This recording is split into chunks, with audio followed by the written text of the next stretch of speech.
دوسرا کردار کیا ہے؟ لقد کان لکم فی رسول اللہ اسوۃ حسنہ. دوسرے کردار کا جو دوسری تصویر ہے، اس کا جو خورشید ہے، سورج ہے، وہ محمد الرسول اللہ کا کردار ہے. فرمایا اے مسلمانوں، تمہارے لیے اللہ کے رسول میں ایک اسوہ ہے، نمونہ ہے، بہترین نمونہ. اب یہ بات نوٹ کرنے کی ہے کہ یہ آیت ہمارے ہاں سیرت کی تقاریر ہوں، کوئی میلاد کی محفلیں ہوں، کوئی وعظ ہو، تو اس میں بہت پڑھی جاتی ہے یہ آیت اسوہ حسنہ. لیکن عام طور پر ہمارے یہاں اسوہ حسنہ کیا ہے؟ چھوٹی چھوٹی سنتیں، ان کا تذکرہ ہوگا. مسواک کرنا بھی اسوہ ہے، ٹھیک ہے. اسی طریقے سے اور سنتیں ہیں. مسجد میں داخل ہو تو داہنا پاؤں آگے آنا چاہیے، بایاں نہیں، ٹھیک ہے، ہونا چاہیے. ایک شخص کو کرنا چاہیے، اہتمام کرنا چاہیے. حضور کا یہی معمول تھا. یہ سب بھی اسوے میں شامل ہے. اصل اسوہ یہ ہے کفر کے مقابلے میں جان ہتھیلی پر رکھ کر میدان میں آنا. یہ ہے اسوہ. یہ اسوہ ہماری نگاہوں سے اوجھل. محمد رسول اللہ کا مثالی کردار کس اعتبار سے؟ جب بھوک تھی شدید، حضور کو بھی بھوک تھی اور فاقہ تھا. جب صحابہ نے آ کے شکایت کی کہ حضور ناقابل برداشت ہو گئی ہے یہ بھوک، دیکھیے ہم نے اپنے پیٹوں پر پتھر باندھے ہوئے ہیں تاکہ یہ کہ معدے کو وہ جو ہنگر کنٹریکشنز ہوتی ہیں وہ نہ ہو. اس کو کم سے کم جھوٹا ہی صحیح ایک دلاسا ہو کہ کچھ بوجھ ہے میرے اوپر. وہ بوجھ چاہے پتھر کا ہو، کھانے کا نہ ہو. یہ سب پتھر باندھے ہوئے، کمر دوہری نہ ہو جائے ہماری. حضور نے اپنا کرتا اٹھا کے دکھایا، وہاں 2 پتھر بندھے ہوئے. اور اسی حال میں جب صحابہ کدالیں چلا رہے ہیں، کھود رہے ہیں، تو حضور جو ہے اپنے کندھے پر بڑے بڑے پتھر اٹھا کر لے جا کر اور باہر پھینک رہے ہیں. اسی میں آپ شریک ہیں پوری طریقے سے. یہ ہے اسوہ. ایسا نہیں تھا کہ بس حضور تو کہیں ایک جگہ بیٹھے ہوں اور خیمہ لگا ہو اور مورچھل چلے جا رہے ہوں، سمجھے آپ، اور سب ٹھنڈی چھاؤں آپ کو فراہم کی گئی ہو اور باقی سب لوگ جو اس کام میں لگے ہوئے ہیں. یہ اسوہ ہے محمد کا صلی اللہ علیہ وسلم. لقد کان لکم فی رسول اللہ اسوۃ حسنہ. اسی کو میں کہا کرتا ہوں جدید اصطلاح میں، ایک ہے میکرو اکنامکس اور ایک ہے مائکرو اکنامکس. تو مائکرو سنت کو تو لوگ جانتے ہیں، یہ سنت ہے، یہ سنت ہے. اس میں سے بعض کے بارے میں بڑے جھگڑے بھی ہیں، رفع یدین سنت ہے یا نہیں ہے، لیکن میں اس مسئلے پر نہیں جا رہا ہوں. لیکن میکرو سنت جو ہے، سب سے بڑی سنت جو ہے، وہ تو یہ ہے کہ وحی کے آغاز کے بعد سے لے کر 40 برس کی عمر کے بعد سے لے کر حضور نے ایک لحظہ، ایک منٹ معاش کی جد و جہد میں صرف نہیں کیا. پوری زندگی، پورا وقت، پوری توانائی، پوری قوت دعوت دین، اقامت دین، دین کی دعوت، دین کی اقامت اسی میں لگائی. کوئی جائیداد نہیں بنائی، کوئی کاروبار. حالانکہ اس سے پہلے آپ بہت کامیاب تاجر تھے، کاروبار کرتے تھے. لیکن جب یہ فرض منصبی آ گیا، یا ایھا المدثر قم فانذر وربک فکبر، اب یہی کام ہے، تو کچھ تو اس کی بھی پیروی کرنے کی کوشش کی جائے. اس درجے میں نہ صحیح، وہ عکس تو ہو. میکرو سنت جو ہے کسی درجے میں تو اپنی زندگی کے اندر اس کا عکس پیدا کیا جائے. ہاں اس کے ساتھ پھر چھوٹی چھوٹی سنتیں بھی ہو جاؤں تو کیا کہنے ہیں، پھر نور علی نور ہے. لیکن یہ اس میکرو سنت کا تو ہے ہی نہیں. اپنی تو ساری توانائی، ساری طاقت، سارا وقت دنیا بنانے میں، اور یہ کہ وہ مسواک کر لی تو سمجھا کہ میں نے تیر مار لیا، 100 شہیدوں کا ثواب مل گیا مجھے، میں نے مسواک کیے، میں نے برش نہیں کیا. اور بعض لوگ تو پھر مسواک اپنی جیب میں اس طرح رکھتے ہیں کہ جیسے قومی نشان ہمارا، اس طریقے سے تاکہ معلوم ہو جائے کہ یہ شخص جو ہے سنت رسول کا پابندی کرنے والا ہے. تو لقد کان لکم فی رسول اللہ اسوۃ حسنۃ لمن کان یرجو اللہ والیوم الآخر. بڑی اہم آیت ہے یہ. اسوہ تو حضور کا اپنی جگہ پر مکمل ہے، کامل ہے. لیکن یہ کس کے لیے اسوہ ہے؟ جو یہ 2 شرطیں پوری کرے، 3 شرطیں. جو اللہ سے ملاقات کا امیدوار ہے، اللہ سے محبت کرتا ہے اور یوم آخر پر یقین رکھتا ہے، اور ذکر اللہ کثیرا، اور ذکر کرتا ہے اللہ کا کثرت کے ساتھ.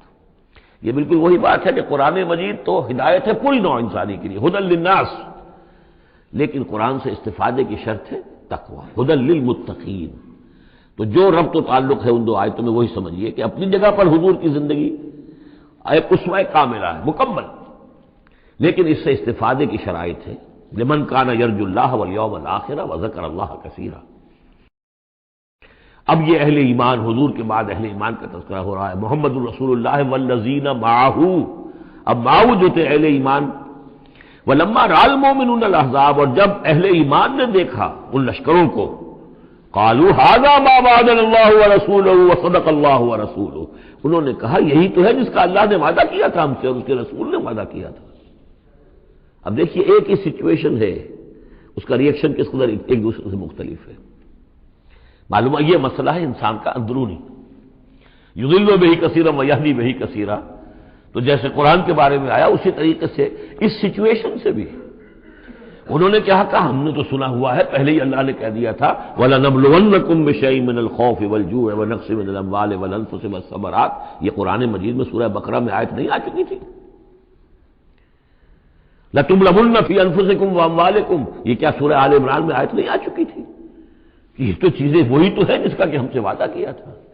وَلَمَّا رَأَى الْمُؤْمِنُونَ الْأَحْزَابَ، جب دیکھا اہل ایمان نے ان احزاب کو، قالوا هذا ما وعدنا الله ورسوله وصدق الله ورسوله، اور بالکل صحیح کہا تھا اللہ نے بھی اور بالکل صحیح فرمایا تھا اس کے رسول نے بھی، وما زادهم الا ایمانا وتسلیما، اور نہیں ہوا ان میں کسی شے کا اضافہ مگر ایمان اور تسلیم، ایمان کے ساتھ تسلیم، سر تسلیم خم، سر تسلیم خم ہے جو مزاج یار میں آئے، جو اللہ کی طرف سے فیصلہ ہے، جیسا کہ ہم پڑھ چکے ہیں سورہ توبہ میں، اگرچہ سورہ توبہ تو بہت بعد میں نازل ہوگی، ابھی 4 سال بعد میں اس سورہ مبارکہ کے وہ زمانہ نزول کے اعتبار سے، لیکن ہم تو پڑھ چکے ہیں ہر طرف موسم بنا اللہ ذی الحسنیین، ہمارے لیے تم کس چیز کا انتظار کر سکتے ہو سوائے 2 نہایت اعلیٰ ترین صورتوں کے، ہم سب کے سب شہید ہو جائیں تب بھی ہماری کامیابی ہے، اور ہم کامیاب ہو کر آ جائیں تو تب تو تم بھی مانو گے کامیابی ہے، اس لیے ہمیں تو کوئی اندیشہ ہی نہیں،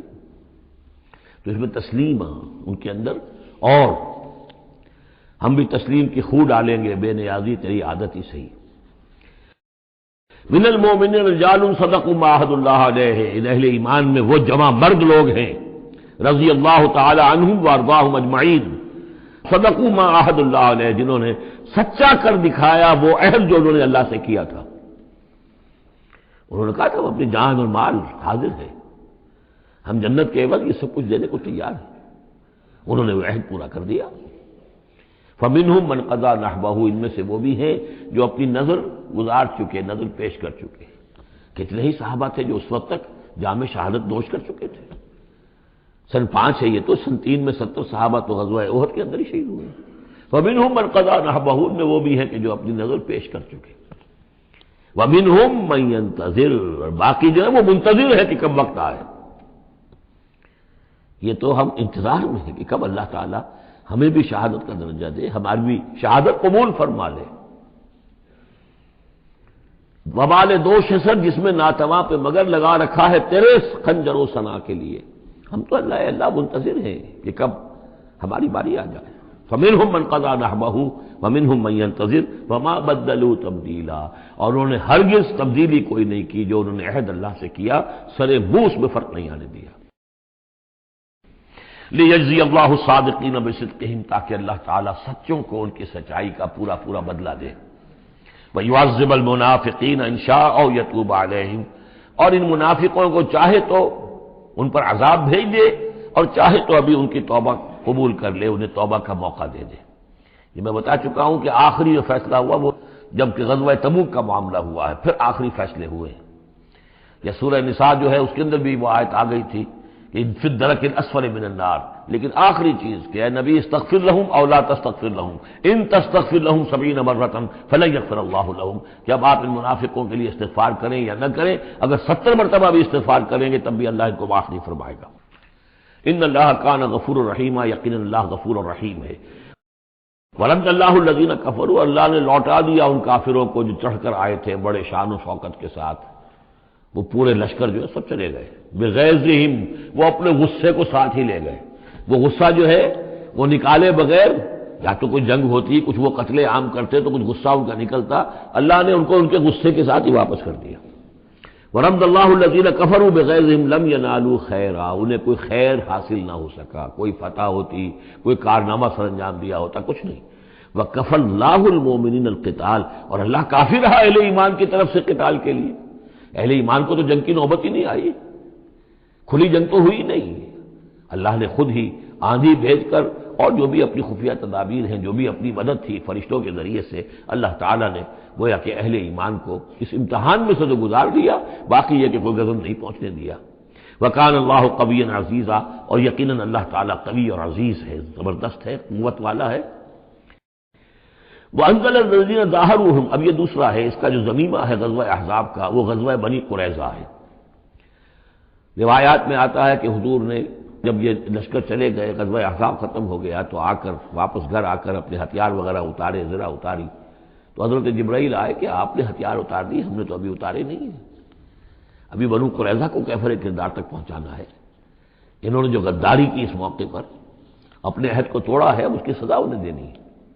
چنانچہ حضور نے حکم دیا کہ اب کوئی مسلمان جو ہے عصر کی نماز نہ پڑھے یا کوئی مغرب کی نماز نہ پڑھے، جو بھی کوئی وقت معین کیا، جب تک کہ وہ بنی قریظہ کے علاقے میں پہنچ نہ جائے۔ وہاں جا کر اب وہاں جا کے پھر ان کا گھیراؤ کیا گیا، محاصرہ ہوا۔ وہ محاصرہ بھی خاصا طویل ہوا، ان کا قلعہ بڑا مضبوط تھا، لیکن تنگ آ کر بالآخر انہوں نے ہتھیار ڈال دیے، اور یہ کہا کہ سعد بن معاذ جو رئیس اوس تھے اور ان کے حلیف تھے، اوس کے قبیلے کے ساتھ ان کی پرانی جو ہے وہ حلیفی تعلقات تھے، حلیفانہ تعلقات، کل جو وہ فیصلہ کر دیں گے ہمیں منظور ہوگا۔ تو حضرت سعد بن معاذ رضی اللہ تعالیٰ عنہ، جو تورات میں فیصلہ لکھا ہوا ہے بد عہدی کا، کہ قوم اگر تمہارے ساتھ بد عہدی کرے اور اس کے بعد اللہ تمہیں ان پر فتح دے دے تو کیا کرو، اس کے مطابق فیصلہ سنایا کہ ان کے جتنے جوان ہیں اس قبیلے کے، جو جنگ کرنے کے قابل ہیں، ان کو قتل کر دیا جائے، اور باقی جو ان کے بوڑھے ہوں یا اور ہوں، مرد ہوں، بچے ہوں، عورتیں ہوں، ان کو جو ہے غلام بنا لیا جائے، ان کا سارا مال ضبط ہو جائے گا۔ تو بدترین سزا جو ہے ان تین قبیلوں میں سے، جن میں سے ایک قبیلہ تھا بنی قینقاع کا، ایک تھا بنو نضیر، یہ دونوں تو صرف جلا وطن ہوئے، لیکن بدترین سزا پھر ان کو دی گئی ہے۔ وَأَنزَلَ الَّذِينَ ظَاهَرُوهُم مِّنْ أَهْلِ الْكِتَابِ، اور اللہ نے اتار لیا ان کو کہ جنہوں نے گٹھ جوڑ کیا تھا ان کے ساتھ، کافروں کے ساتھ، مشرکین کے ساتھ، اہل کتاب میں سے، من صیاصیہم، ان کے قلعوں سے، قلعوں میں تو تھے، گڑھیاں تھیں ان کی، لیکن اس سے پھر اتر آئے، ہتھیار ڈال دیے۔ وَقَذَفَ فِي قُلُوبِهِمُ الرُّعْبَ، اور اللہ نے ان کے دلوں میں رعب ڈال دیا۔ فَرِيقًا تَقْتُلُونَ، تو اب تم ان میں سے کچھ کو تم قتل کر رہے ہو، وَتَأْسِرُونَ فَرِيقًا، اور کچھ کو تم نے اسیر بنا لیا ہے اور قیدی بنا لیا ہے، حضرت سعد بن معاذ کے فیصلے کے مطابق۔ وَأَوْرَثَكُمْ أَرْضَهُمْ وَدِيَارَهُمْ، اللہ نے تمہیں وارث بنا دیا ان کی زمینوں کا بھی، اور ان کے مکانوں کا، گھروں کا، ان کے قلعوں کا، وَأَمْوَالَهُمْ، اور ان کے اموال کا، وَأَرْضًا لَّن تَطَئُوهَا، اور ابھی بہت سی زمینیں ہیں جن پہ ابھی تمہارے قدم نہیں گئے، اللہ تعالیٰ تمہیں وہ دے گا۔ چنانچہ اس کے بعد اللہ نے فتح دینی جو شروع کی ہے۔ غزوہ احزاب جو ہے در حقیقت یہ ایک ٹرننگ پوائنٹ تھا حضور کی سیرت کے اندر، اس لیے کہ اس کے بعد حضور نے کہہ بھی دیا تھا، غزوہ احزاب کے بعد صحابہ کو خوشخبری دے دی تھی، لن تغزوکم قریش بعد عامکم ھذا، مسلمانوں اس سال کے بعد اب قریش تم پر دوبارہ حملہ آور نہیں ہوں گے۔ ان کی آخری یہ اٹیمپٹ تھی جو انہوں نے کر لی ہے، اب ان میں ہمت نہیں ہوگی کہ وہ دوبارہ چڑھائی کر کے آئیں، وَلَٰكِنَّكُمْ تَغْزُونَهُمْ، بلکہ اب تم چڑھائی کرو گے۔ وہ چڑھائی اگلے ہی سال سن 6 میں حضور نے کی، لیکن حضور نے کس طرح کی چڑھائی کی کہ عمرے کے لیے جا رہے ہیں ہم، تو ہتھیار نہیں ہے، ہتھیار بند ہے، احرام باندھا ہوا ہے۔ اب ایک ایسی سچویشن پیدا ہوئی مکے والوں کے لیے، نہ وہ نگلا جائے نہ اگلا جائے، کہ ان کی پرانی روایات ہے یہ کہ کسی کو بھی عمرے کے لیے، حج کے لیے کوئی آئے اسے نہیں روک سکتے، لیکن مسلمانوں کو کیسے آنے دیں، اور روکے تو کیسے روکیں؟ بالآخر انہوں نے فیصلہ کیا ہم کسی صورت نہیں آنے دیں گے۔ ادھر حضور نے پھر جو ہے بیعت لے لی کہ اب یہاں سے ہم کوئی بھی زندہ نہیں جائے گا، سب جانے یہیں دے دیں گے۔ بیعت علی الموت، بیعت رضوان جو ہوئی اس موقع پر، وہ بیعت علی الموت تھی، یہیں پر جانے دے دیں گے۔ اس کی خبریں وہاں پہنچی تو ان کے چھکے چھوٹ گئے، بہرحال پھر صلح ہوئی، جس صلح کو کہا ہے اللہ تعالیٰ نے انا فتحنا لک فتحا مبینا، تو فتح کا جو ہے دروازہ کھل گیا ہے غزوہ احزاب کے فوراً بعد، اور اسی کی طرف اشارہ ہے وہ ارضا لم تطئوها، ابھی بہت سی زمینیں جن پر مسلمانوں تمہارے قدم نہیں پہنچے، ابھی تم نے گھوڑے نہیں دوڑائے ہیں، ابھی وہ تو زمینیں، اب کہاں سے کہاں تک آپ سمجھیے کہ 30 سال کے اندر کہاں سے کہاں تک مسلمانوں کی حکومت ہو گئی، تو وہ سارا اشارہ اس میں ہے، خاص طور پہ خیبر سن 7 میں یہودیوں کا گڑھ پتہ ہو گیا۔ وَكَانَ اللَّهُ عَلَىٰ كُلِّ شَيْءٍ قَدِيرًا، اور اللہ تعالیٰ ہر چیز پر قادر ہے۔